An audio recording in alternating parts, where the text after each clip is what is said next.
Bueno, están viendo en la pantalla el motor monofásico de inducción, ¿eso lo están viendo? Sí, ahí se ve, profe.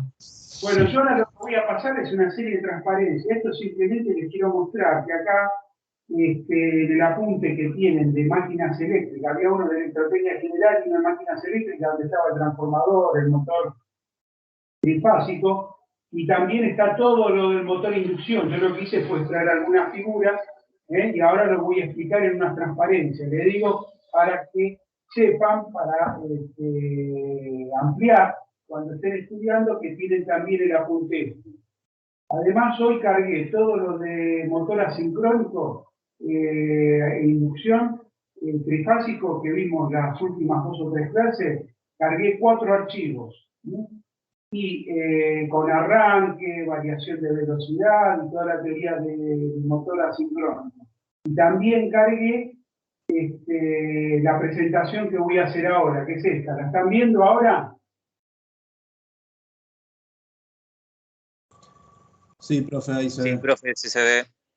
Bueno, y esto también lo cargué. Les quiero comentar que este ya sería el último tema que voy a dar, o sea que estaría ya todo cargado, para que tengan material para preparar la materia para los parciales, para el final. Bueno, entonces vamos a empezar con motor monofásico de inducción. Bueno, el motor monofásico de inducción tiene lo mismo que en el motor, trifásico que vimos, un estator y un rotor. Exactamente.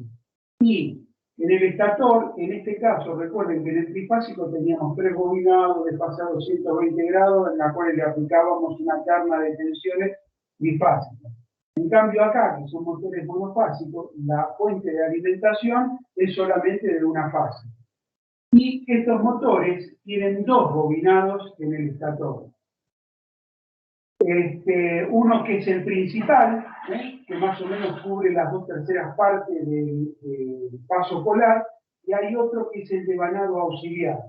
Este devanado auxiliar está desfasado, el eje geométrico del principal con respecto al auxiliar, 90 grados.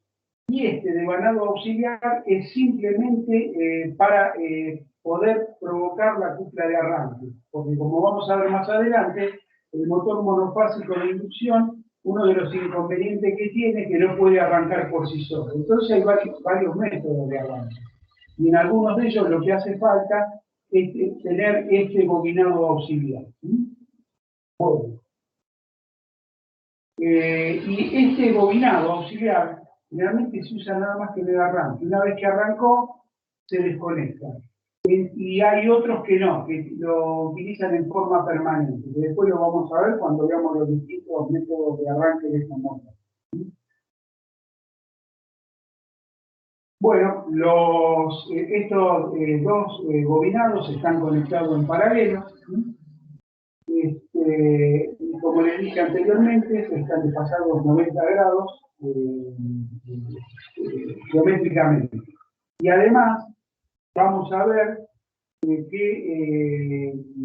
qué se hace para que, aparte de estar desfasados 90 grados en el espacio, es un problema geométrico y cómo se bobina alrededor del estator. Pero también para que pueda haber una cupla de arranque, como vamos a ver, es necesario que estén desfasados en el tiempo. Bueno, eso vamos a ver cómo a través de distintas características del bobinado o con el agregado de capacitores se logra que haya un desfasaje temporal y eso permite el arranque del motor. Bueno, y después el rotor es igual al rotor que vimos del motor asincrónico bifásico, pero en jaula de ardilla. O sea que en el motor monofásico de inducción hay un solo tipo de rotor y es jaula de ardilla. Y puede estar formado por conductores de cobre, aluminio o aleaciones. Y pueden ser inyectados, como vimos en los motores trifásicos. Entonces, básicamente, prácticamente, digamos, la estructura es como la del trifásico, estator, rotor. El estator tiene nada más que 2 bobinados, uno es para el arranque, en algunos actúa en un primer momento y después se desconecta, y otros lo tienen en forma permanente. Y después, en cuanto al rotor, hay un solo tipo, los motores monofásicos de inducción, que es tipo jaula de ardilla. Exactamente igual al que vimos en los motores trifásicos.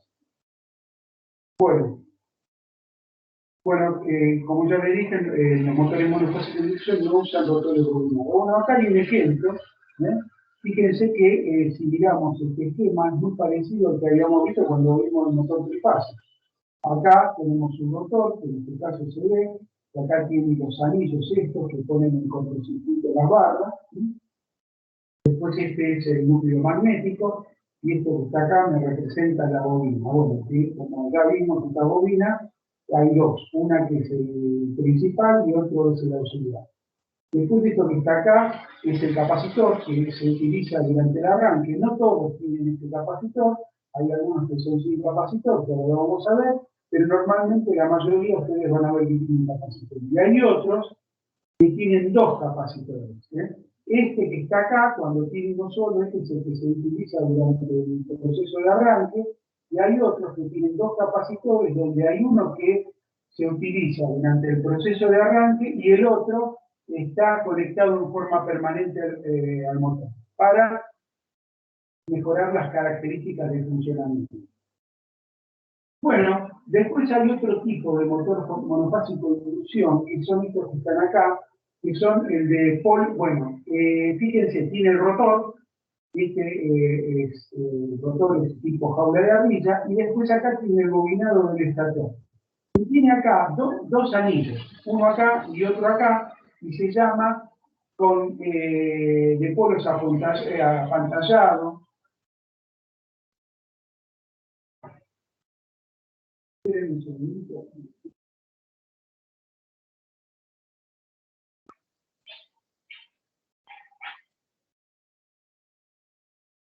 Bueno, que tienen esta estira, ¿ven? Esta es una estira. Ustedes miran esto, en este gráfico, tienen el polo, que es este que está acá, y hay una parte del polo donde acá, ¿ven? No sé si llegan a ver, esto es una estira, que se cierra acá, que está en cortocircuito. Es una estira en cortocircuito y otra estira en cortocircuito. Bueno, estos motores monofásicos se llaman de polo apantallado, con estira en cortocircuito o con estira de sombra. Depende de la bibliografía que miren, le dan distintos nombres. Pero estamos siempre hablando del mismo caso. Y acá, bueno, tienen una foto de un motor de ese tipo, donde tienen las bobinas, fíjense la bobina. Acá está el rotor, que es jaula de ardilla, y acá no sé si ven una parte de cobre, y acá otra, que es el anillo en cortocircuito, la estira en cortocircuito. Bueno, que en este caso, esta estira la tiene para poder provocar el arranque. Como ya les comenté, este motor por sí solo no va. Bueno, acá hay una bobina que está distribuida en dos, acá, bueno, hay algunos que tienen una sola bobina, y acá también tienen el rotor, y acá también acá se ve la de acá arriba, y hay otra que está en diagonal del otro lado. Bueno, y acá hay fotos de distintos motores de este tipo. En todos los casos, el rotor es tipo jaula de ardilla, y en los polos puede ser de 2, 4 polos, depende de la velocidad que tiene, porque acá lo mismo que lo que habíamos visto en el motor asincrónico trifásico, depende si tiene 2, 4 polos, o 6 u 8 polos, varía la velocidad de la misma forma que variaba en los motores trifásicos. Entonces, cada par de polos, en forma en diagonal, tienen esta estira de choque. Bueno,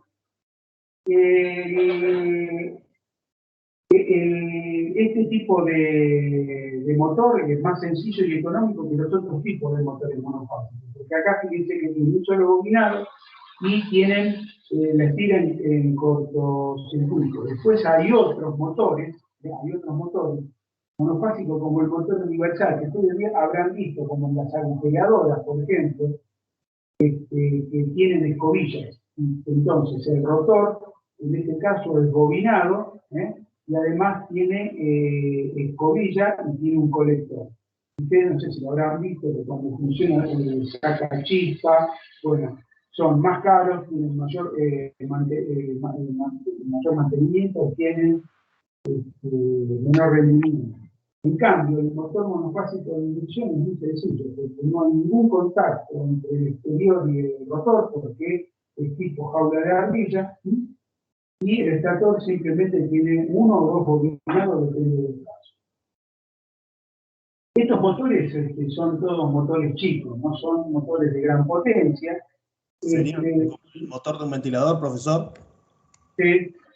Bueno, pero puede ser el motor de un ventilador, pero también, sí, los motores de los ventiladores son de este tipo. Pero depende de la potencia, porque generalmente los que son con espiras de sombra son de potencia muy baja. Ahora, los ventiladores de mayor potencia generalmente tienen los dos bobinados. Por ejemplo, vienen a la facultad esos armatostes que hay, esos ventiladores grandísimos que hay en algunas aulas.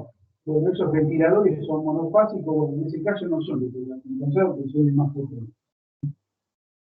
Bueno, lo que tienen los motores monofásicos, que tienen, con respecto a un trifásico, tienen menor rendimiento, además son mucho más ruidosos que un motor trifásico, tienen mayor resbalamiento, es decir, que la velocidad nominal a la cual se estabiliza la carga es menor que para la misma carga lo hace uno trifásico de la misma potencia, y tienen menor factor de potencia.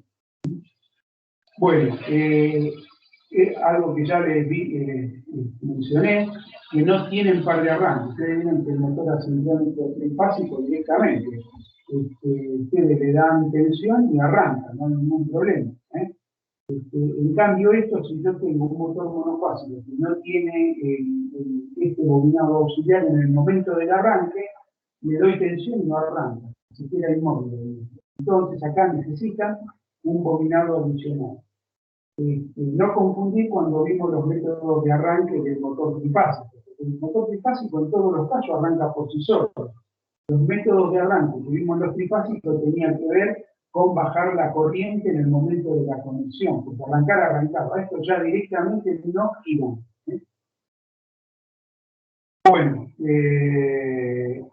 si yo tengo un motor monofásico que tiene solamente un solo bobinado principal y no tiene bobinado de arranque, bueno, este motor no va a arrancar, pero basta con darle un pequeño impulso en cualquier sentido, que el motor arranque. Ustedes no sé si alguna vez les pasó que si tienen algún motor monofásico que tuvo problemas con el capacitor de arranque, que es el que lo hace, que le da la cupla en el momento del arranque, y si el capacitor por algún motivo sufre algún desperfecto y no funciona, empieza el motor a vibrar. Ustedes le dan un pequeño impulso así, de forma exterior al eje, y depende para qué lado le den, el motor va a arrancar. Una vez que arrancó ya, listo. Y esto se va a ver perfectamente cuando veamos las curvas de cupla características de este motor. Bueno, hay diversos métodos de arranque de estos motores monofásicos que después lo vamos a ver.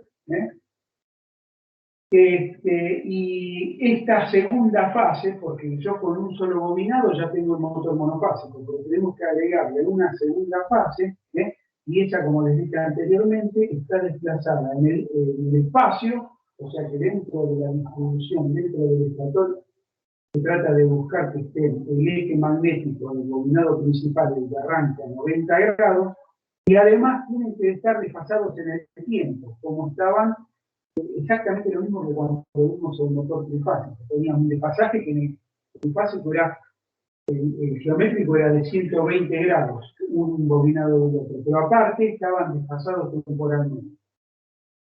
Bueno, y esta segunda fase, como ya les dije, ahora vamos a ver, en algunos casos se queda conectada, en otros casos se desconecta, y hay otros casos, como el de gira en cortocircuito o con gira de sombra, que esa está permanentemente en el motor, forma parte del motor y eso no tiene ninguna apertura, nada. Está tanto en el momento del arranque como en el momento de salida.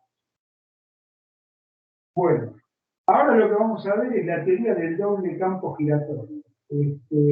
Cuando miren el apunte hay dos teorías, una que es la del doble campo giratorio y hay otra que es la del campo transversal, que nosotros vamos a ver esta, que está muy relacionada y es muy sencilla, con lo que, muy parecido a lo que ya hemos visto en el motor asincrónico. Bueno, si yo tengo acá un motor monofásico, como les dije, tiene un solo bobinado, es una sola fase, y si le aplico una tensión a ese motor, acá tengo un flujo. Este flujo, como le estoy aplicando una tensión que es alterna, va en un sentido, llega a un valor máximo, cambia y va en sentido contrario, O sea que yo lo que tengo acá es un campo magnético alternativo. Ese campo magnético phi es igual, tendrá un valor máximo por el coseno de omega t. Bueno,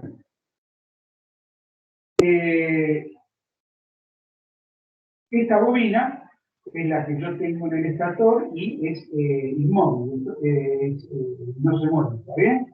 Entonces, como ya les dije, tenemos este tipo alternativo. Bueno, acá les voy a recordar, porque lo vamos a usar ahora, esto lo habrán visto en análisis matemática, esta es la fórmula de Euler del coseno de x. Si yo tengo el coseno de x, lo puedo expresar en forma exponencial, a través de forma exponencial. Esta es la fórmula de Euler del coseno de x. Es igual a e a la ix, donde i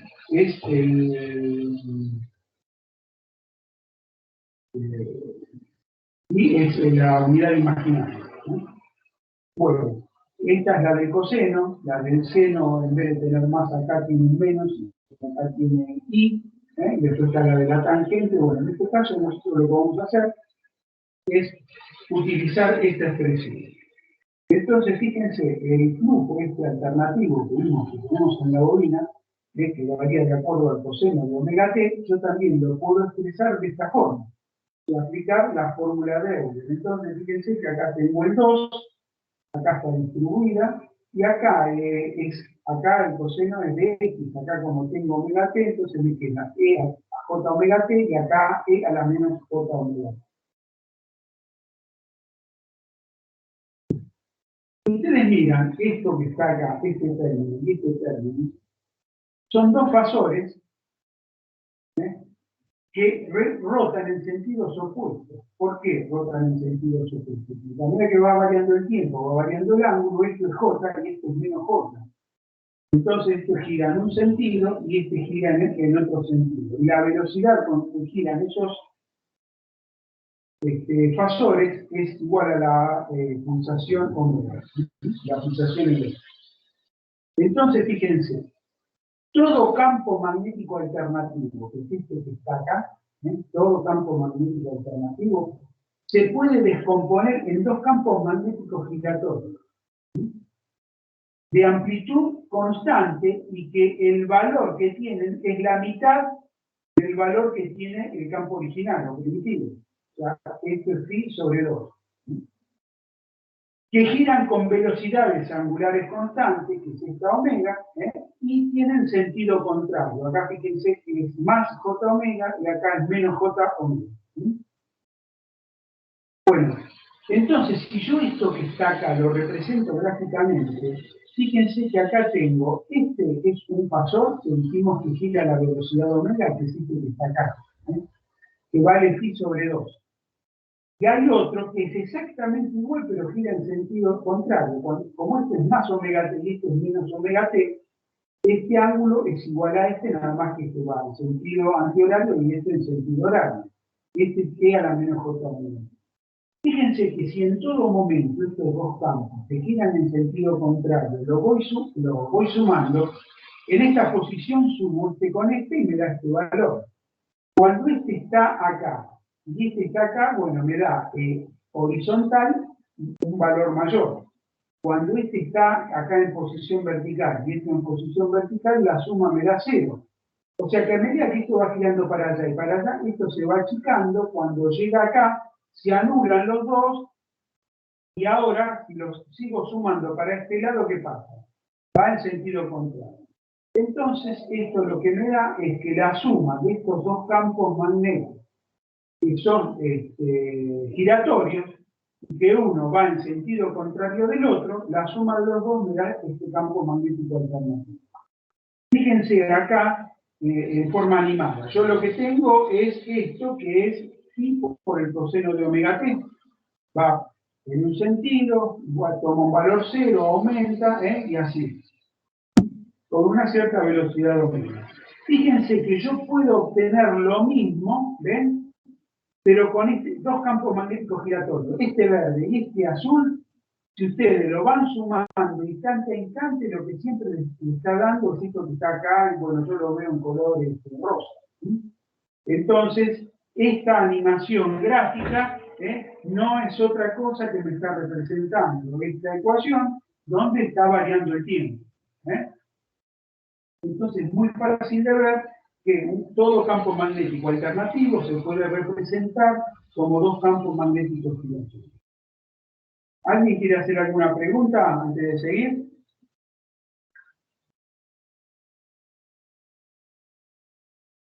¿Está claro? No, profe. Bueno.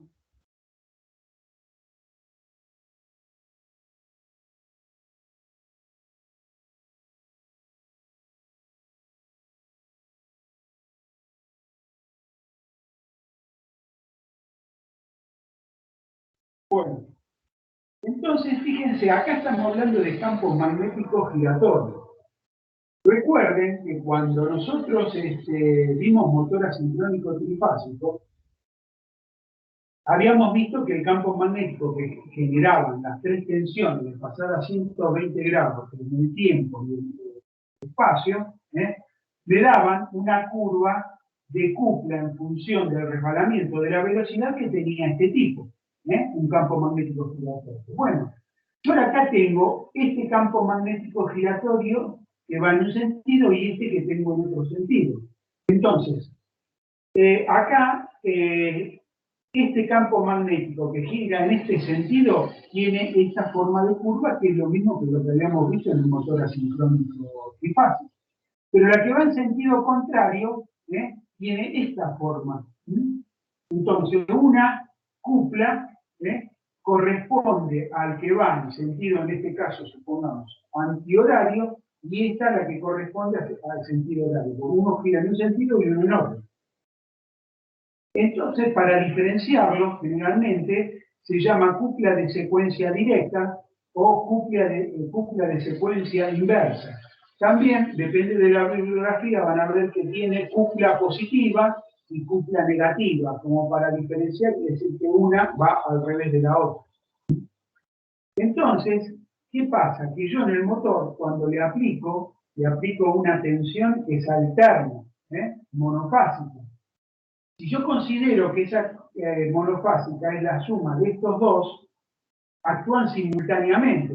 Entonces, sobre el motor lo que actúan son estas dos, es este campo magnético alternativo. Fíjense que si yo hago la suma, si yo en un solo gráfico pongo las dos cuplas que me aparecen, tengo esta que es la positiva y esta que está abajo en la negativa. Sobre el motor, lo que voy a tener aplicado es la suma de esas dos cuplas, una que va en un sentido y la otra que va en sentido contrario. Ahora, fíjense qué pasa. Cuando yo las miro individualmente acá, pasa lo mismo que en el motor asincrónico trifásico. Esta tiene una cupla de arranque. Y esta también tiene una cupla de arranque. El problema es que esta está en un sentido hacia arriba y esta está hacia abajo. Entonces, en el momento del arranque, cuando sumo estas dos, ¿qué ocurre? La suma de las dos me da 0.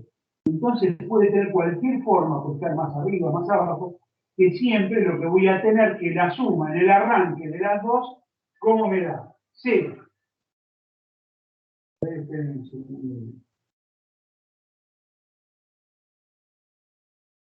Bueno, entonces, por eso que en el motor monofásico no arranca por sí solo, porque fíjense que acá tiene 0.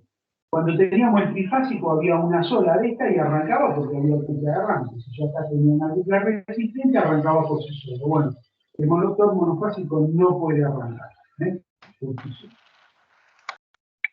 Bueno, Cada campo magnético giratorio actúa independientemente sobre el rotor, produciendo cada uno sus efectos, uno que es una curva y uno que es la otra. Es decir, es como si yo tuviera en un mismo eje dos motores trifásicos. Uno y dos motores trifásicos a inducción idénticos. Uno girando en un sentido y otro en el otro sentido. Entonces, como uno trata de llevarlo para un lado y el otro trata de llevarlo en el sentido contrario, no se mueve. ¿Está bien? Entonces, como si fueran dos motores trifásicos sobre un mismo motor.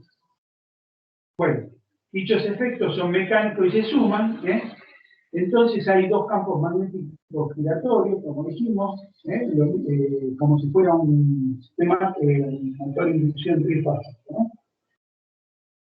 Y los bobinados están conectados, bueno, de ese motor, dos motores trifásicos ficticios, de forma tal que crean dos campos giratorios en sentido. Bueno.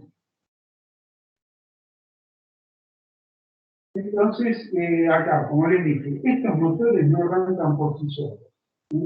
Porque si vemos para resbalamiento igual a 1 o velocidad igual a 0, el rotor está detenido. Estos motores, vemos que las curvas son simétricas. O sea, para un sentido de giro tiene esta forma, y para el otro sentido de giro tiene esta forma. O sea, que mecánicamente es lo mismo para cuando gira en un sentido o en el otro sentido. La característica mecánica, o la de cupla en función de la velocidad, es lo mismo que lo haga girar en aquel sentido o en este sentido. Pero fíjense que esta característica es la misma que la que yo tengo con el sentido contrario cuando gira al revés. Y acá, si ustedes se fijan, antes, cuando veíamos el motor asincrónico trifásico, la cupla acá se anulaba cuando llegábamos a la velocidad del sincronismo. Acá, como tenemos la suma de las dos, fíjense que se anula a una velocidad un poco más baja. O sea, si esta es la de sincronismo, en el motor monofásico, la cupla se anula en un valor inferior. En un valor inferior. Entonces, lo que ya veníamos diciendo, fíjense que acá yo ahora tengo esta cupla para la de secuencia directa. Tengo acá esta cupla para la de secuencia inversa y que la suma de las dos me dan 0. Supónganse que por algún medio yo lo empiezo a hacer girar el motor y empieza a girar y lo pongo en esta posición. Acá, en esta posición, estos dos valores son iguales, pero fíjense que ahora, si lo hago girar en el sentido positivo, fíjense que acá la cupla esta empieza a bajar, pero esta, la de la directa, empieza a aumentar. O sea que ahora, acá las dos se anulaban, pero cuando yo me desplazo, y esto ocurre tanto si lo hago hacia la derecha como si lo hago hacia la izquierda. Si lo hago hacia la derecha, va aumentando la directa, ¿ven? Esta es mayor, y si yo sigo, esta va disminuyendo cada vez más y esta va aumentando cada vez más. Si lo hago, en vez de hacerlo rotar para la derecha, luego rotar para la izquierda, pasa lo mismo, nada más que el que va bajando es este y el que va aumentando es este. Entonces ahora, si bien acá no podía arrancar, una vez que arrancó, después vamos a ver cómo hacer para que salga de este punto. Acá la cupla motora de la directa es mayor que la cupla motora inversa. Entonces, si esta que está arriba es mayor que esta, ¿qué pasa? Y empieza a aumentar la velocidad, porque esta es mayor que la que va acá. Empieza a aumentar hasta que se estabiliza en un punto que depende de la carga resistente que yo tengo. ¿Está bien? Entonces, esto que yo les expliqué, para un lado es lo mismo que es para el otro lado. Y este punto es de mucha inestabilidad. ¿Por qué? Porque con apenas moverse apenas hacia la derecha o hacia la izquierda, enseguida una de las dos cuplas se hace mayor y hay una cupla acelerada. Bueno, todo esto que está acá es lo que... Entonces ahora supónganse que el motor se estabiliza en este punto, ¿no? Entonces, si se estabiliza, supónganse que acá tengo la cúpula resistente. Tracen una recta, supónganse que consideramos que la cúpula resistente es una recta, la característica, o sea, estas son las de los campos magnéticos giratorios, pero la resultante de los dos es esta acá. Entonces se estabiliza en este punto. Cuando yo me estabilizo en este punto, fíjense que acá hay una, o sea, tengo los dos campos, uno que gira en un sentido que me provoca esta cúpula directa, y hay otro que va en sentido contrario que me establece esta cúpula, que trata de frenarlo. Bueno, entonces, ¿qué ocurre? Todo esto lo tienen en el apunte que yo les dije. Fíjense que acá el flujo que yo tengo, debido a el que me provoca la cúpula directa, es mayor. Acá tiene una P de positivo y acá una N de negativo. El negativo corresponde al inverso y el otro corresponde al directo. Entonces acá el que tiene mayor flujo, que es este, el directo, tiene un campo magnético mayor o fuerza magnetomotriz mayor. ¿Ven? Y acá el otro es más chico, entonces fíjense que es más chico. Pero estos dos campos vimos que gira este en sentido positivo, en sentido antihorario, y este en sentido negativo. ¿Qué ocurre? Cuando vimos anteriormente que este segmento acá era igual a este y hacíamos que uno girara en un sentido y uno en otro, la suma que me daba así. Un campo magnético como alternativo. Pero acá, cuando yo lo desplazo de este punto, fíjense que si yo en este instante sumo este campo más este campo, ahora no me da en la horizontal como habíamos visto en el gráfico. Me da este valor resultante. Y este después, cuando pasa a esta posición, este pasa a otra posición, sumo, y van a ver que en las distintas posiciones, este girando en un sentido y este en otro sentido, lo que me va a dar como suma es esta elipse. O sea que yo lo que tengo, cuando estoy acá, es un campo magnético, en vez de ser circular, como el que me provoca este, o circular, como el que provoca este, es la composición de los dos, como tienen distinta magnitud, fíjense que acá tienen distinta magnitud, le da un campo magnético elíptico. Bueno, entonces, ¿no? En el motor trifásico, en el asíncrono trifásico, era un campo magnético circular. En cambio acá es un campo magnético elíptico. Esto que nosotros vimos acá gráficamente, lo podemos hacer analíticamente. Es decir, yo tengo acá un campo magnético que lo llamo FP, y fíjense que si yo quiero saber cuánto vale esto, acá lo sumé gráficamente. Sumé el inverso o negativo, lo sumé con este, le apliqué la regla del paralelogramo en esta posición y obtuve este. Si voy a las distintas posiciones, voy componiendo y voy obteniendo esta elipse. Bueno, lo puedo hacer analíticamente. Entonces, lo que vamos a hacer acá, en esta demostración, es, ¿qué hacemos? Tomamos las proyecciones de este y este sobre el eje horizontal y las sumamos. Y tomamos la proyección de este y este que está acá, al inverso, sobre el eje vertical y lo sumamos. Después aplicamos Pitágoras y obtenemos el campo magnético resultante. O sea que esto es como si yo tuviera una fuerza acá y otra fuerza acá, y quiero determinar analíticamente cuánto vale la resultante. ¿Qué hago? Tomo las proyecciones de las dos fuerzas sobre el eje horizontal y las sumo. Tomo las proyecciones de las dos fuerzas sobre el eje vertical y hago la suma algebraica de las dos y después aplico Pitágoras y obtengo la resultante. Entonces fíjense que acá, sobre el eje X, la fuerza resultante sobre el eje X es la suma de dos. Una que es esta FP por el coseno de omega alfa, porque esto es omega alfa, más Fn, que es esta que está acá, que como gira en sentido contrario es por el coseno de menos omega t. Y sobre el eje vertical, en vez del coseno, ¿qué tengo que hacer? Multiplicar por quién? Por el seno. Entonces, sobre el eje, la resultante del eje Y es igual al principal por el seno de omega t y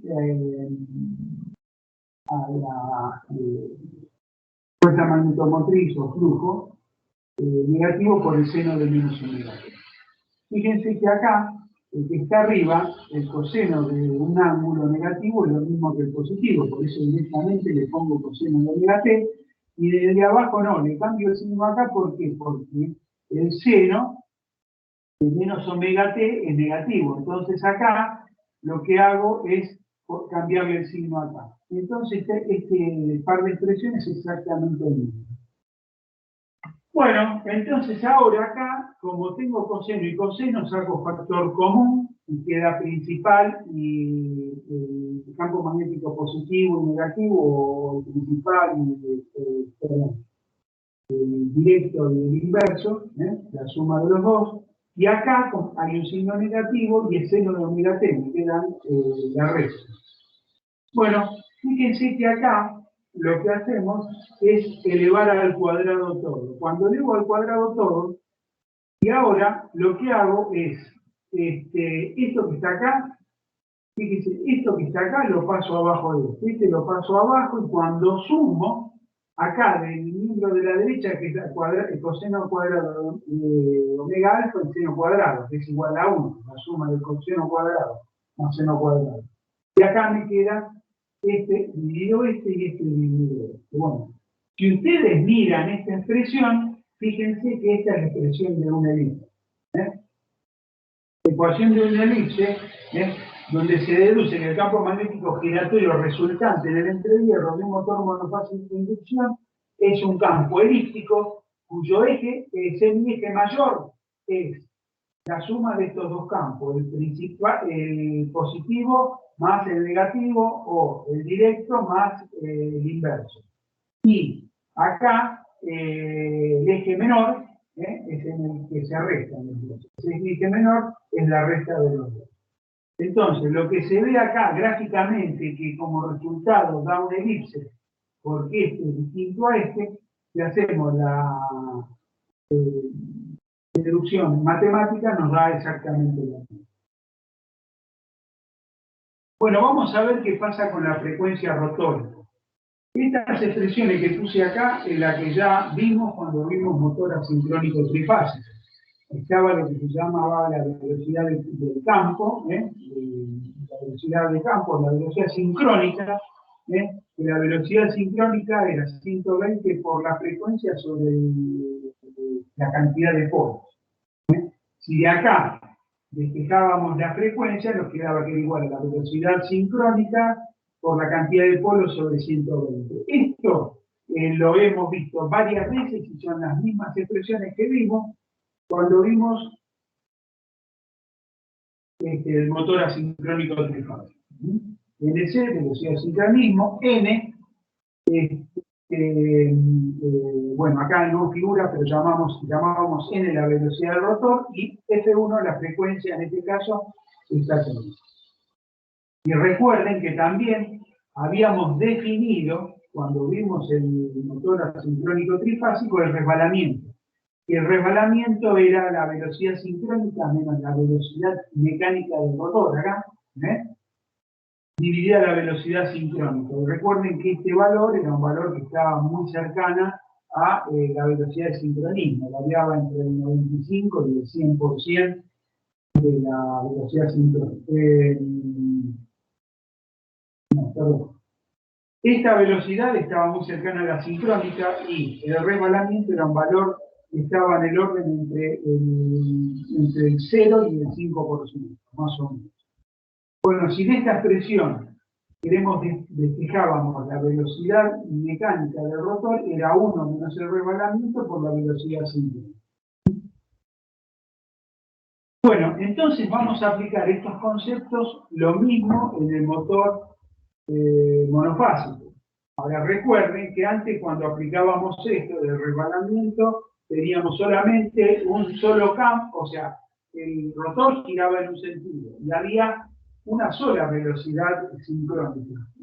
Pero ahora tengo un rotor en el motor monofásico que gira, tiene una cierta velocidad n, una cierta velocidad en el rotor, pero tengo dos campos sincrónicos. Uno que gira en un sentido y otro que gira en el otro sentido. Entonces, ahora, ¿qué pasa? Las frecuencias, tengo dos frecuencias en el rotor. Una para el sentido positivo o el campo directo. Y otra frecuencia rotórica de corrientes que me inducen el rotor debido al campo inverso o campo negativo. Entonces, acá en el esquema tenemos el bobinado, donde le aplico una corriente alterna monofásica, o sea, esta varía en forma alternativa, y vimos que esto que varía en forma alternativa puedo ponerlo como la suma de un campo que gira sincrónico en un sentido y un campo sincrónico que gira en sentido contrario. Y por otro lado tenemos una n que es la velocidad con que gira este rotor. O sea, n, la velocidad con que gira el rotor, y n sub c, velocidad del campo sincrónico en un sentido, y n sub c, la velocidad del campo sincrónico que tiene la misma velocidad, pero que en sentido contrario, digamos. Entonces ahora, para la secuencia directa, vamos a ver, para el campo que giran en forma positiva, secuencia directa. F2 es frecuencia, 2 es rotor, F1 es estator. Bueno, para la secuencia positiva, o sea, aplicamos esta expresión que está acá. Perdón, acá, la frecuencia. Entonces, tengo P, como tengo acá, tengo el 120, pero acá, ahora, lo que tengo que tener en cuenta es la velocidad relativa del rotor y la del campo. Entonces, n del campo menos velocidad del rotor sobre 120. ¿Por qué? Porque si esta gira a una velocidad n en este sentido y este campo gira en el mismo sentido de rotación que n sub c, lo que yo tengo es que la frecuencia, en este caso, va a depender de la velocidad relativa. Y como van las dos en el mismo sentido, una se resta de la otra.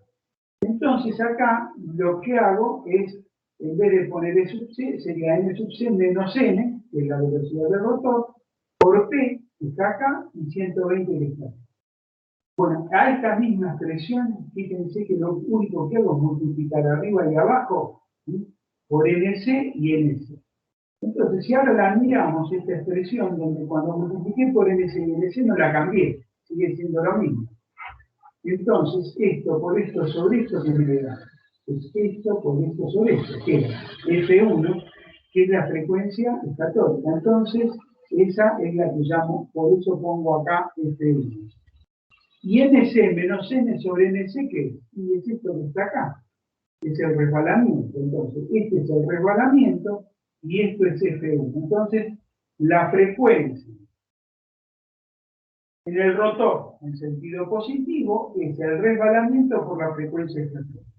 Bueno, esta expresión es exactamente la misma que la que vimos en el motor asincrónico trifásico, donde teníamos que la frecuencia rotórica era el resbalamiento, porque la frecuencia rotórica sí era igual al resbalamiento o deslizamiento multiplicado por la frecuencia estatórica.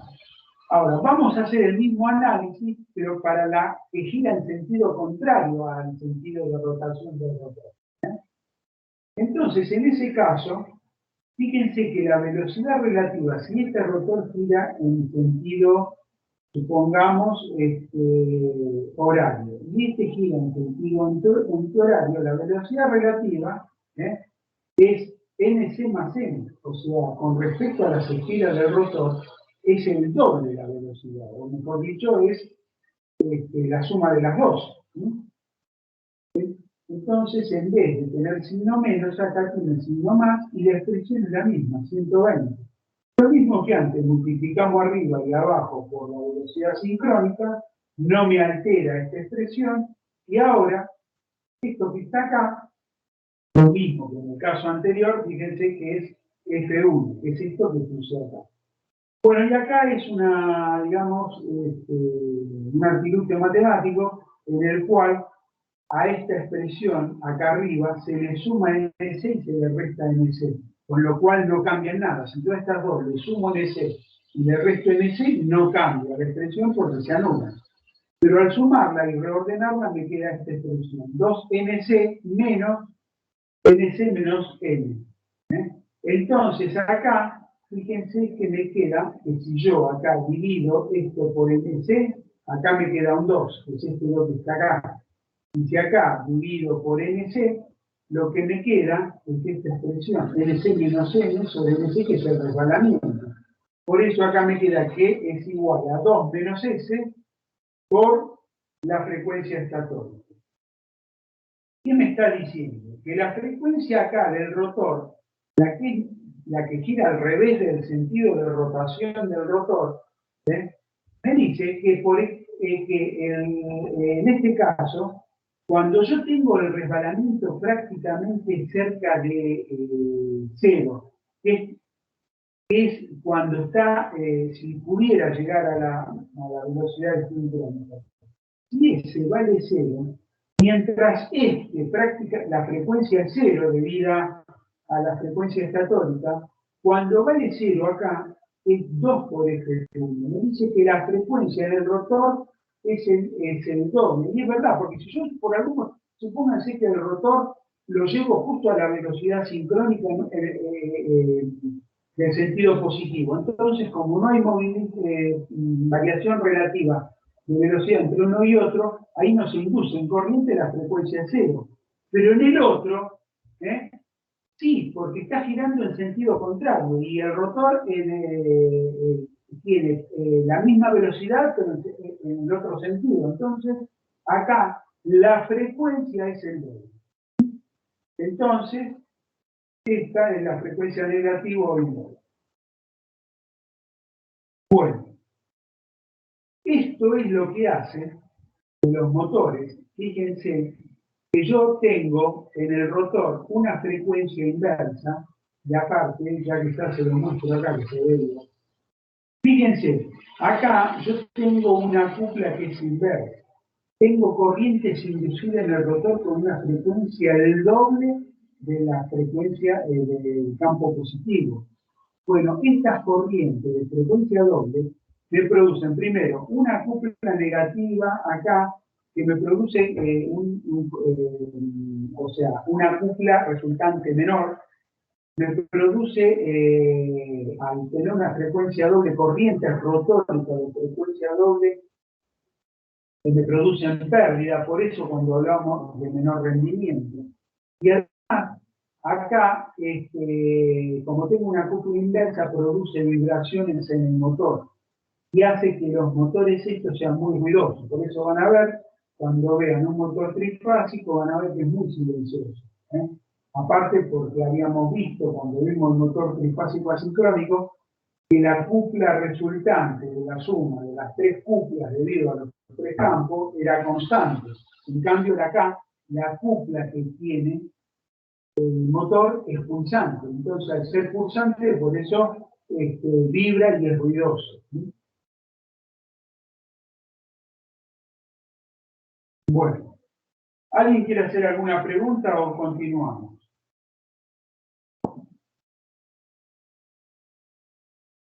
Digamos, profe.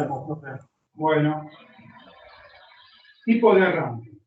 Bueno, entonces, como vimos en la curva, si uno tuviera solamente el bobinado principal y aplico la tensión monofásica, no arrancaría. Entonces tenemos que ponerle algo para que arranque solo.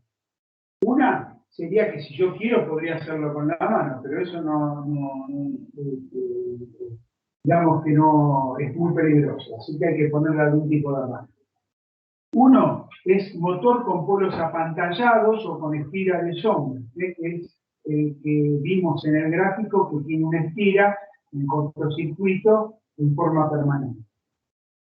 Después está el motor de fase partida o dividida, que vamos a ver que son dos bobinados al cual se le aplica esa tensión, la tensión de fase, o sea que esa única fase se aplica a dos bobinas, por eso es partida o dividida, y vamos a ver cómo se logra que aparezca una cúpula de arranque.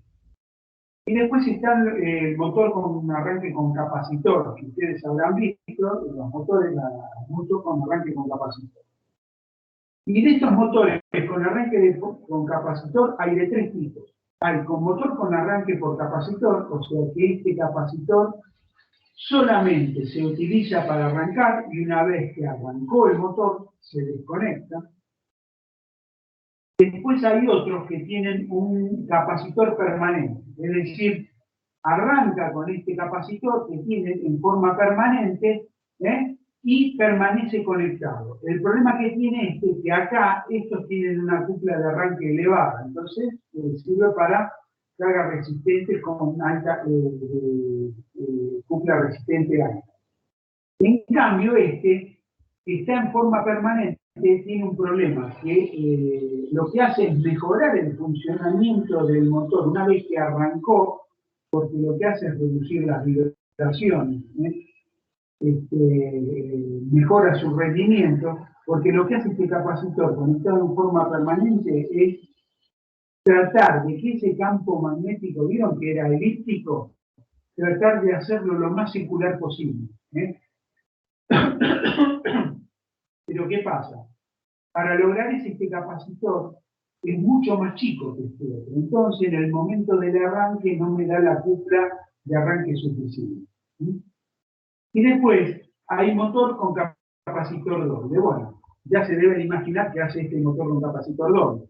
Tiene dos capacitores. Uno que actúa solamente en el arranque. Y una vez que arrancó, se desconecta y me proporciona una cupla de arranque elevada. Y el otro queda conectado en forma permanente. Y ese lo que hace es mejorar el campo magnético giratorio, que lo que hace es que tenga menos vibración y sea lo más circular posible.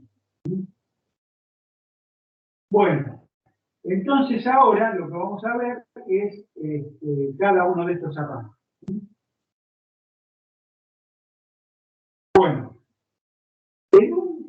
Bueno, les quiero comentar esta. Esta es la ley de Hopkinson, que la vimos cuando empezamos a ver transformadores y también la usamos para los motores asincrónicos. Y recuerden que la ley de Hopkinson dice que el flujo es igual a la fuerza magnetomotriz sobre la reluctancia, que era, y la fuerza magnetomotriz era el número de estira por la corriente sobre la reluctancia. Y te digo porque a veces en las expresiones ponemos fuerza magnetomotriz o hablamos del flujo fuerza magnetomotriz. Entonces fíjense que lo que varía entre el flujo y la fuerza magnetomotriz es la reluctancia, o sea que el flujo es proporcional a ¿qué? A la fuerza magnetomotriz. Bueno, entonces, la copia que yo tengo en un motor monofásico es una constante K, y después está la fuerza magnetomotriz del polo principal, que es el que está conectado permanentemente, más la fuerza magnetomotriz de bobinado auxiliar por el seno de gamma y el seno de delta, que ahora vamos a ver que es el seno de gamma a qué corresponden estos ángulos. Entonces, yo en el motor monofásico tengo dos campos. Uno, tengo una bobina, que es la de trabajo, que es la principal, y otra que es la auxiliar. Cada una de esas me produce una fuerza magnetomotriz o flujo, que en los motores se trata de que este ángulo sea 90 grados. ¿Por qué?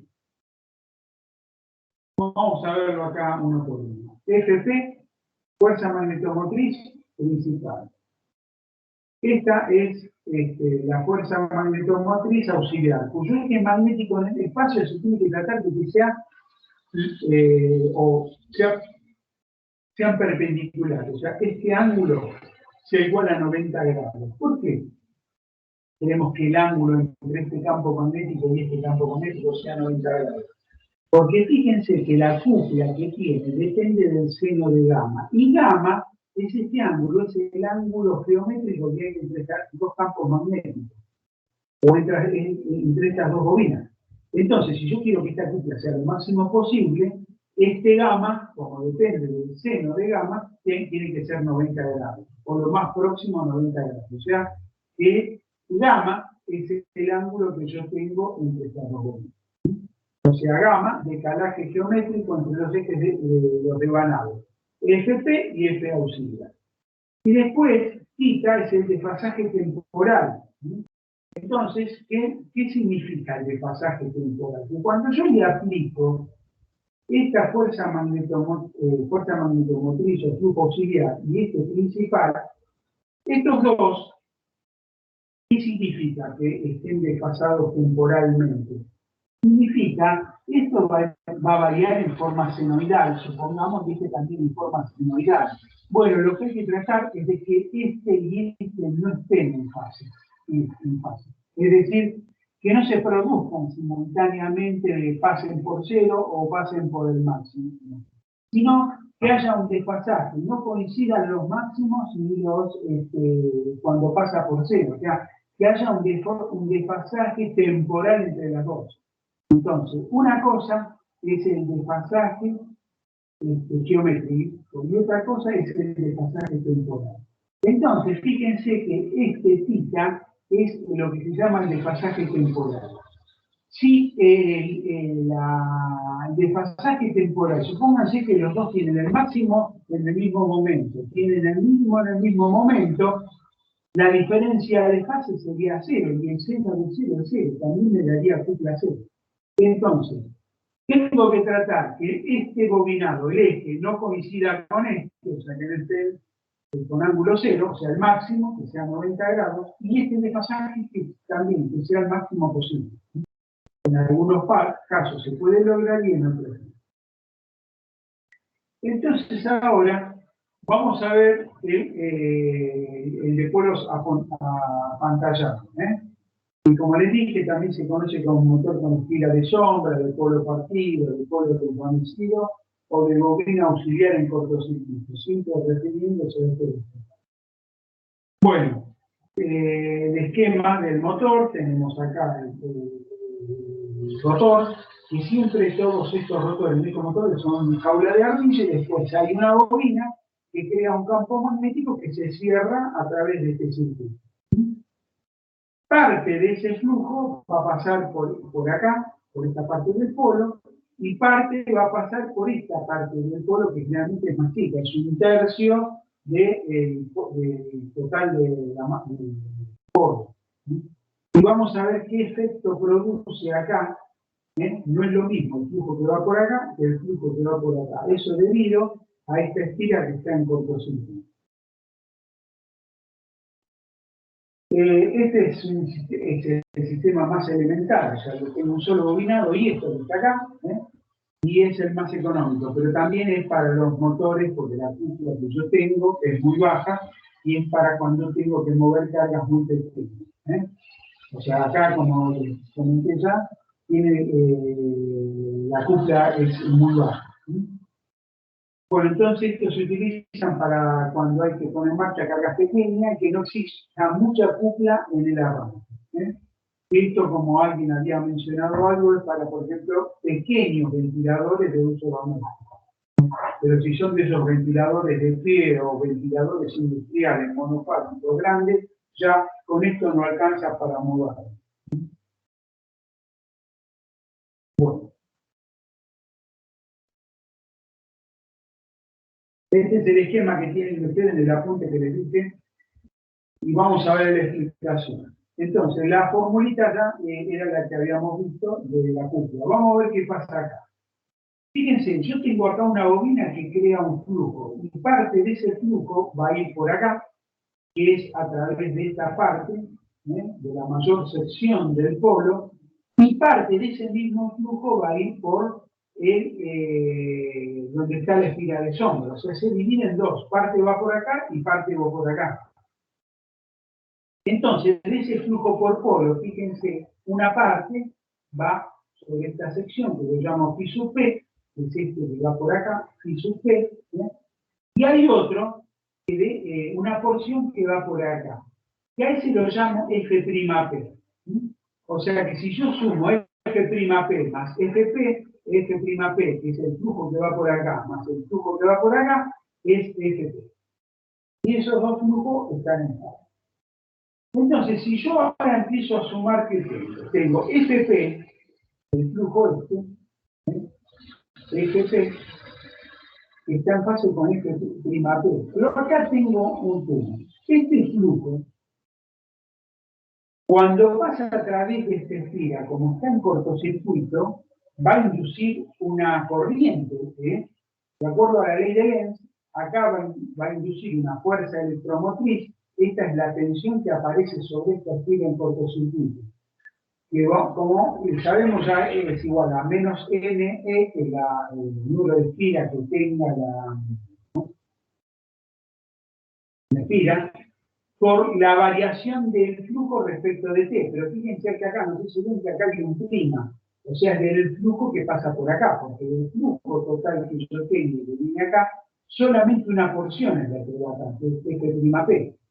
Entonces, ese flujo me induce una tensión, y recuerden cuando vimos un flujo a través de una bobina que induce una fuerza electromotriz inducida y estaba así a 90 grados, porque si esto se varía de acuerdo al coseno phi, al hacer la derivada me daba que la otra variaba de acuerdo al seno phi o al mismo coseno phi, pero desfasado 90 grados. Entonces, esta fuerza electromotriz está a 90 grados del flujo este.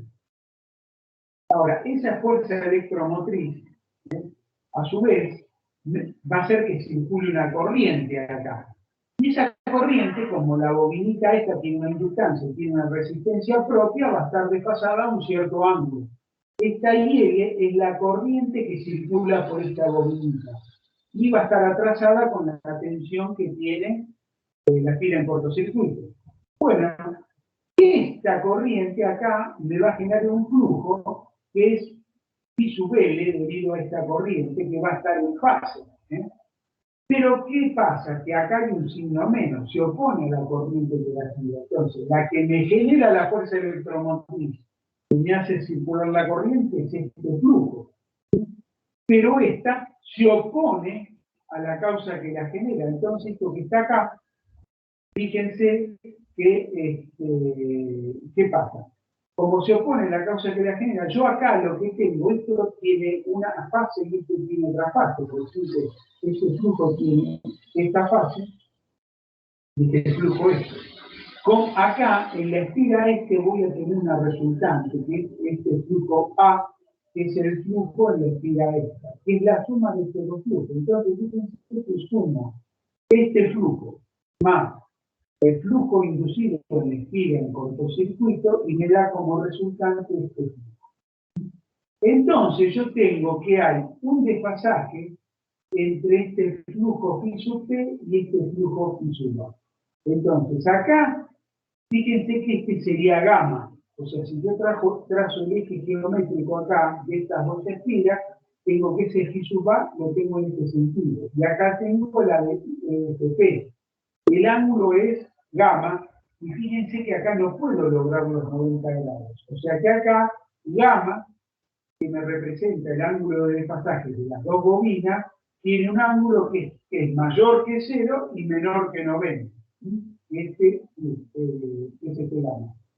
Pero acá, este phi es el desfasaje que hay entre el flujo principal y el flujo que aparece acá, el phi sub A, entre este y este que está acá. Este es un desfasaje temporal, porque si esto tomo la proyección sobre uno de los ejes, van a ver que el máximo de este y el máximo de este no coinciden, están coincidiendo al mismo tiempo, ni los momentos que pasa por eso. Y ese es θ, que es el ángulo de desfasaje temporal. Entonces, la curva característica de estos motores es de este tipo. Arranca porque tiene una cúpula de arranque. ¿Por qué? Debido a estas dos esferas que nos producen es un campo magnético eléctrico. Esto está conectado permanentemente. El rendimiento de estos motores es bajo, pero como son de muy baja potencia, digamos que no afecta mucho el rendimiento. ¿Por qué? Porque estas esferas están conectadas permanentemente y este flujo, la corriente circular por acá es permanente. Pero tienen una cúpula de arranque. Fíjense que si yo tengo acá una cúpula resistente, la cúpula está muy por debajo del 100%. O sea, tiene una cúpula de arranque muy baja. ¿Sí? Por eso se utilizan en ventiladores de muy baja potencia. Bueno, ahora vamos a ver lo mismo, pero los motores de fase partido divididos. Acá, este esquema, yo lo que tengo es el rotor, y en el rotor, en el estator, tengo distribuidos los devanados. Esquemáticamente lo concentro acá en una bobina, que es la bobina principal, y otra que es la bobina auxiliar. Ya sabemos que el eje geométrico de los dos se bobinan de tal forma que formen un ángulo de 90 grados. ¿Por qué? Porque ya sabemos que nos conviene una de las componentes, es el seno de gamma, o sea, es el ángulo que forman los dos flujos. Y ahora, acá, tenemos, por otro lado, otro bobinado, que es el auxiliar. Bueno, y acá tengo un interruptor centrífugo. ¿Por qué? Porque fíjense que nosotros habíamos visto que si yo lo único que tengo es este bobinado solo y le aplico una tensión monofásica, no arranca. Entonces le pongo este bobinado auxiliar, me hace arrancar el motor y una vez que arrancó lo desconecto y dejo ese bobinado, porque ahí ya tengo los dos bobinados en un sentido positivo y otro negativo, pero mismo que cuando llega cerca de la velocidad se estabiliza, la cúpula del campo directo siempre es mucho mayor que la cúpula del campo inverso y el motor gira. En el momento de arranque no. Entonces este interruptor, cuando está detenido el motor, está cerrado por fuerza centrífuga. Una vez que llegó al 75-80% de la velocidad nominal, se abre este contacto y se desconecta este bobinado. Bueno, esta R significa que este bobinado es distinto de este. Este bobinado tiene alta resistencia y es mucho mayor que la resistencia del bobinado principal. Y además tiene menor reactancia. No sé qué pasa. Como este bobinado, fíjense que está conectado en paralelo con este que está acá. Esto no significa que se le conecta a una resistencia, significa que tiene una resistencia propia elevada al propio bobinado. Entonces, fíjense, si yo le aplico una tensión B, el auxiliar, como tiene alta resistencia, el circuito, digamos que la bobina es más resistiva que esta que está acá. Al ser más resistiva, tiene un ángulo más pequeño con respecto a la B. Porque esto, fíjense, las dos son inductivas, pero al ser más resistiva, el ángulo phi entre el bobinado auxiliar y la tensión aplicada, fíjense que me da que la auxiliar es próxima a esto. En cambio, como este es de baja resistencia y de alta inductancia, lo que hace es que tenga un ángulo phi mayor. Entonces, con las características, si yo tuviera los dos bobinados exactamente iguales, esta corriente y esta corriente estarían en fase. Entonces no me arrancaría el motor, porque este θ sería cero. Entonces, cambiando las características del bobinado, yo lo que hago es que estén desfasados. Entonces me aparece que θ, que es el desfasaje temporal que hay entre los dos bobinados. Entonces, constructivamente, el ángulo gamma y cambiando, digamos, dándole distintas características a los bobinados, consigo este tipo. Y esta, la suma de estas dos corrientes, es la corriente de arranque. Entonces, en el instante de arranque tengo el campo magnético creado por esta corriente, el campo magnético creado por el principal, y esta sería la corriente de arranque en el momento del arranque. Y una vez que arrancó, se desconecta y lo único que tengo es la corriente precio-bobinado. Pero ya como vimos, tenemos cupla motora. Si bien la cupla motora es la suma de dos cuplas, una directa y una indirecta. Bueno, esto ya es un resumen de lo que ya les dije, que la bobina auxiliar se diseña con una relación RA sobre LA mayor que al bobinado principal. La resistencia del auxiliar tiene que ser alta y esta tiene que ser baja. Lo que esta sea alta y esta sea baja respecto al principal es que hace que la corriente auxiliar tenga un ángulo pequeño. Bueno, y para eso se hace el bobinado ¿cómo es? O sea, esta relación, ¿cómo es que se logra? Se logra haciendo con un bobinado que tiene menor sección. Entonces, menor sección, la bobina tiene mayor resistencia. Bueno, este bobinado no está diseñado para que funcione con el motor en forma permanente. O sea, una vez que llegó al 70-75% de la velocidad nominal, este interruptor se abre y funciona este bobinado solamente, y por acá no funciona. Si por algún motivo este contacto falla y queda permanentemente conectado, ¿qué pasa? Como este bobinado no está diseñado para funcionar en forma permanente, se quema. Entonces habrá que bobinarlo otra vez.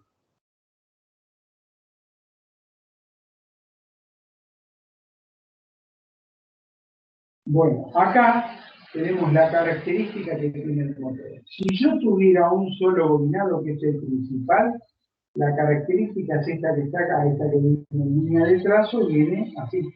¿Bien? Pero ¿qué pasa?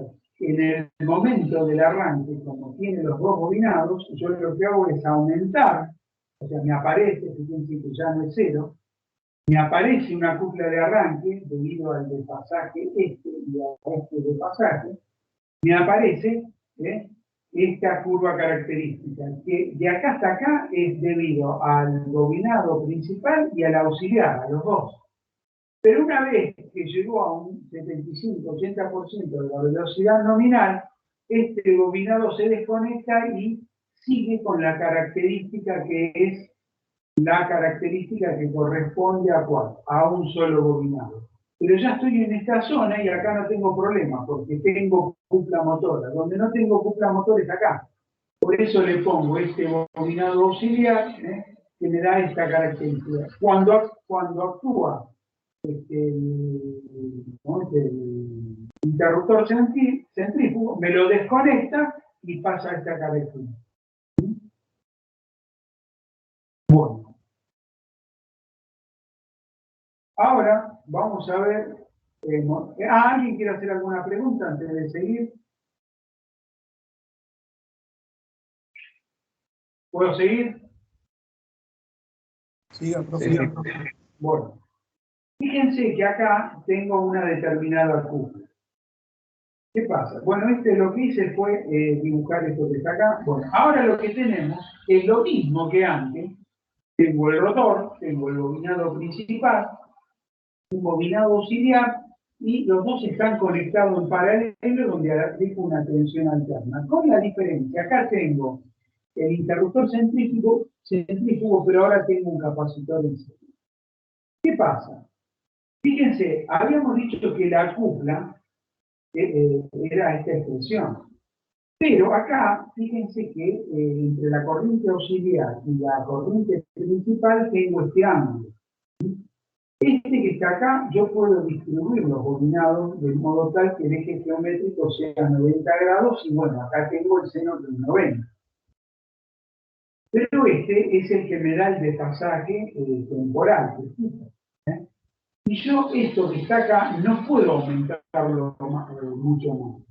Este ángulo normalmente en estos motores está en el orden de los 25 grados, o sea, en esto me daría por el seno de 25 grados, o sea que estaría a 15 grados, podría conseguir acá, y unos 40 grados acá. 40 menos 15 me daría unos 25 grados. Entonces yo ahora ya, variando el bobinado, no puedo aumentar mucho este ángulo. Si yo quiero aumentar este ángulo, tendría que llevar esta corriente para arriba. Cuando yo llevo la corriente para arriba, supónganse que yo esto lo pongo acá que está. La auxiliar lo quiero poner acá arriba. Entonces fíjense que el ángulo aumentaría un montón. ¿Y eso cómo se logra para aumentar ese ángulo? Y colocándole un capacitor. Si yo, esta rama que es inductiva, le pongo un capacitor cuya reactancia es mayor que esta bobina, la suma de estos dos se comporta como capacitivo. Entonces esta corriente, en vez de estar atrasada, estaría adelantada.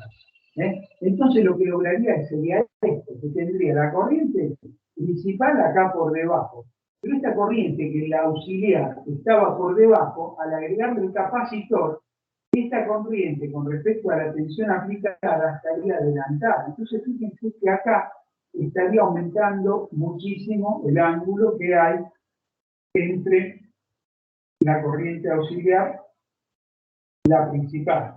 Acá tendríamos un ángulo que estaríamos del orden de los 25 grados, pero fíjense que acá tendríamos para abajo la corriente principal, que es inductiva, pero hacia arriba tendríamos la componente auxiliar, que es capacitiva. Entonces el ángulo entre la corriente auxiliar y la corriente principal, donde acá era muy pequeño, acá tenemos que podría ser del orden de 82 grados, que ya no es lo mismo tener acá por el seno de 82 que por el seno de 25. O sea, me estaría aumentando mucho la cúpula de arranque. Y además, fíjense que acá yo tengo estas dos corrientes que están del mismo lado, y me dan una corriente elevada, porque acá les quería comentar que es lo mismo que en los motores monofásicos, que es lo mismo que en el motor asincrónico. En el momento del arranque, las corrientes son también elevadas. Entonces, fíjense que acá me da una corriente elevada, en el caso anterior, al agregarle el capacitor. Como yo, si tengo estas dos corrientes que tienen el mismo valor, las tengo las dos abajo, cuando las sumo me da una corriente de arranque elevada. Pero acá, yo puedo tener las dos corrientes que tienen el mismo valor, porque si esta está arriba, cuando la sumo, la corriente de arranque es menor. Entonces, este motor tiene una corriente de arranque que es menor. O si no, lo que puedo hacer es tener la misma corriente de arranque que antes, pero puedo, para tener la misma corriente, aumentar la corriente. Si yo aumento esta corriente, fíjense que también me aumenta la fuerza automotriz y me aumenta la fuerza. Entonces, si ahora yo hago trazo la característica de este motor, fíjense, esta que está acá, la número 2, es la que corresponde al motor sin capacitor, o sea, a este bobinado solo, que como vimos no me arranca. Pero si yo en el arranque tengo la bobina auxiliar más el capacitor, fíjense que me da una cupla. Antes vimos que teníamos solamente el bobinado de fase partida sin capacitor, que estaba en el que era con espira en cortocircuito, estaba por acá. En este que vimos anteriormente estaríamos en el 150%, pero acá podemos aumentar 3 veces más la cúpula de arranque. Y eso porque aumentamos mucho este ángulo y podemos aumentar la corriente en el arranque. Entonces, en el instante del arranque tengo una cúpula muy elevada, una cúpula sobrevante muy grande, y cuando llega al 75-80% de la velocidad nominal, desconecto acá, entonces esto ya no tiene ningún efecto, y sigo por la curva esta que está acá, que es la que corresponde al bobinado 2. Pero acá ya no tengo problema, el problema lo tenía acá, en el momento de la arranque. Entonces, el capacitor, en este caso, lo que hago es utilizarlo solamente en el momento del arranque. Y este capacitor está diseñado para que funcione solamente en el arranque. Si por algún motivo esto por un desperfecto queda cerrado, bueno, ahí tendría problemas. El capacitor no, los gobiernos no están. Bueno, entonces esto es con un solo capacitor. Hay otros que tienen un capacitor que está en forma permanente. Entonces, lo mismo que antes, hay dos bobinados, un bobinado A y B, pero acá los bobinados son muy parecidos. Entonces, tengo el capacitor, y acá solamente, ya que está, voy a ir al anterior. Si yo quiero cambiarle el sentido de giro a este motor, lo mismo que al anterior, en un motor monofásico, si ustedes agarran, digamos, la conexión del motor, la invierten acá la polaridad y el motor sigue girando en el mismo sentido. O sea, no es como en el motor trifásico, donde yo cambiaba dos fases y me cambiaba de giro. Acá si yo cambio porque acá sería el polo vivo, una fase, y el neutro, que puede ser el de abajo o el de arriba. Yo intercambio acá, yo si le pongo acá neutro y acá le pongo la fase viva o al revés, el sentido de giro no cambia. Para que cambie el sentido de giro, lo que tengo que hacer es cambiar la conexión del devanado. O sea, si yo quiero que esto cambie de giro, porque este punto conectarlo acá y este que está acá conectarlo acá. O sea que solamente invertir un solo bobinado. O invierto este o invierto este.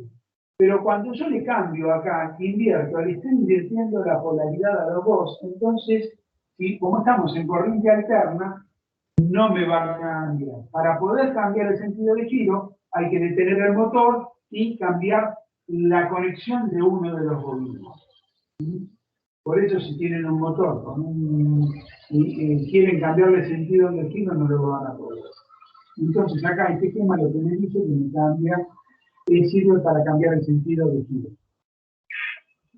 Bueno, entonces acá el capacitor lo tengo en forma permanente junto con la bobina. O sea, en este motor siempre tengo conectado el bobinado al B. Realmente son iguales, estos bobinados son iguales. Y acá el capacitor está conectado en forma permanente. Entonces acá lo que se trata de hacer es que la corriente que va por el bobinado auxiliar y la A y B, ya no llamemos auxiliar 1, bobinado A y B, porque pueden ser cualquiera de los dos, porque lo puedo conectar esto acá o acá. Solamente lo que hago es que acá conecto esta bobina con este capacitor, y si lo pongo acá, al revés, conecto esta bobina con este capacitor. Y eso lo único que hace en este motor es cambiar el sentido de giro, sin necesidad de cambiar la conexión como les mostré en el caso anterior. Bueno, este capacitor es un capacitor que tiene un valor de capacidad mucho menor al que usábamos en el momento del arranque. Pero tiene una particularidad, que lo que hace es que estos campos magnéticos, estas corrientes, me creen un campo magnético que tengan, o sea, que sea un campo magnético, campo magnético de forma tal que sea un campo, no sea elíptico, sino sea un campo magnético giratorio. Si yo tengo un campo magnético circular que no es elíptico, no tengo el problema de ese campo que gira en sentido contrario. Porque el campo que gira en sentido contrario es cuando yo tengo un campo magnético elíptico. Si yo lo que hago es que estos dos campos magnéticos creados por estas dos tengan 90 grados geométricos.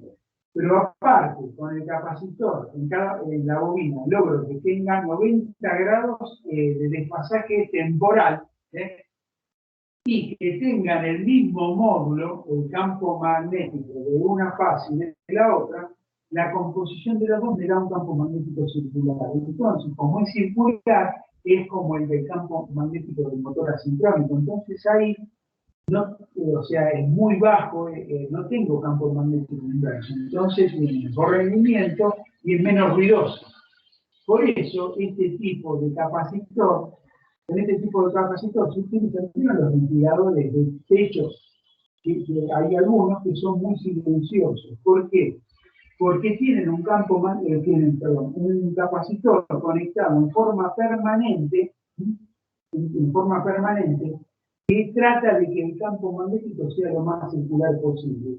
Cuanto más circular posible es menos elíptico, digamos. El campo magnético es circular, entonces tiene mejor rendimiento, tiene menor vibración y es menos ruidoso. Bueno, y la cupla que tienen estos motores es esta que está acá. Pero fíjense que en el anterior, cuando mostrábamos esto, fíjense que la cupla era muy elevada, 3 veces más que más o menos un 300%. Pero acá, cuando vemos la cupla en el arranque es muy baja. Entonces puede ocurrir que esto lo tenemos que usar cuando la cupla en el arranque es baja. Ahora, supónganse que yo quiero tener los dos beneficios. Quiero tener el beneficio de tener una cupla en el arranque elevada y después, una vez que está funcionando en forma permanente, que tenga las propiedades que tiene este motor con capacitor en forma permanente, ¿qué tengo que hacer? Bueno, acá esto, en este tipo de motor, nominal está constantemente. Esto que está acá, después leanlo, que es lo que ya les dije. Entonces, acá, fíjense que el esquema del motor es exactamente es la combinación de los otros dos. Tengo el bobinado principal y el auxiliar. Tengo uno que es el de arranque, que yo no tenía el centrífugo que hacía el de arranque me lo desconectaba. Bueno, entonces ahora tengo los dos. Uno que es permanente y otro que actúa nada más que en el arranque. Entonces acá tengo los dos beneficios. Este capacitor actúa solamente en el arranque y me proporciona una cupla de arranque elevada, y este que está acá, una vez que llego al 75-80% de la velocidad nominal, lo que hace es desconectarse. Y acá me queda el otro capacitor, pero este conectado en forma permanente. Entonces acá, fíjense que en vez de tener una cupla baja, con el permanente que tenía, una cupla que era baja. Entonces yo al conectarle este capacitor, fíjense que tengo una cupla elevada en el arranque, y después, una vez que llega al 75-80% de la velocidad nominal, este switch me abre el capacitor y queda acá. Y acá tengo las características del motor que tiene un capacitor conectado en forma permanente. Bueno, sí, hay dos capacitores, uno que es de arranque, y otro que es un capacitor en marcha. Y con eso se obtienen las características de tener alto torque en el arranque, alto torque, y operación suave cuando lo tenemos en marcha. Bueno, el capacitor utilizado durante el periodo de arranque, la capacidad es 10 a 15 veces superior al capacitor permanente. Por eso, no es que yo puedo conectar un capacitor que cumpla las dos funciones, que sea uno solo. Entonces, para el arranque es mucho mayor que este. Entonces, lo que tengo que hacer es conectar uno que sea para la marcha permanente y otro que sea para el arranque. Bueno, esto ya está. Con esto damos por terminado el motor monofásico. Todo lo que yo les expliqué y lo tienen también en el apunte, o sea, está escrito en el apunte que les dije antes. No sé si alguien quiere hacer una pregunta, y si no, vamos a hablar del parcial. Y vamos a tomar lista y vamos a hablar de los trabajos prácticos. ¿Alguien quiere hacer alguna consulta? No, profe, por el momento no. No, profe, por ahora. Bueno, vamos a hablar de la grabación.